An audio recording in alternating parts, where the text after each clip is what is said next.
Rupanya perut buncit ni bukan semata sebab makan banyak, tapi sebab usus kita dah penuh dengan toksin dan angin. Kalau kau selalu sembelit, susah buang air, badan rasa berat semacam. Itu bukan tanda biasa. Itu petanda usus kau tengah tersumbat dengan najis lama dan gas toksik. Itu yang buat perut nampak buncit, badan rasa mengah dan angin keluar tak berhenti. Kejap sendawa, kejap kentut. Malu beb. Aku pun dulu macam tu. Setiap pagi bangun, rasa perut penuh. Nak buang air pun macam tersekat. Tengah kerja pun rasa badan berat. Padahal tak buat kerja berat pun. Rasa macam ada benda tekan dari dalam. Aku ingatkan okey je. Tapi lepas satu masa, aku mula kaji sendiri. Aku jumpa satu fakta penting. Sembelit kronik boleh sebabkan toksin berkumpul dalam badan.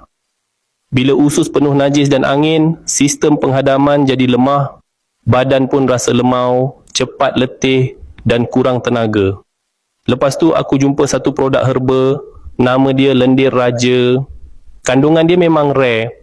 Gabungan herba Cina yang orang dulu-dulu guna untuk cuci dalaman, iaitu lendir raja buang angin dan bantu penghadaman. Yang bestnya, minggu pertama aku amalkan, aku buang air lancar gila.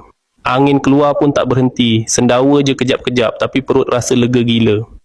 Lepas tu baru aku perasan perut mula surut, badan ringan dan lesu aku pun hilang.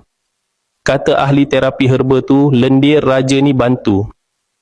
Cairkan najis keras dan bersihkan usus. Buang angin lama yang tersekat. Stabilkan pencernaan supaya badan dapat tenaga balik.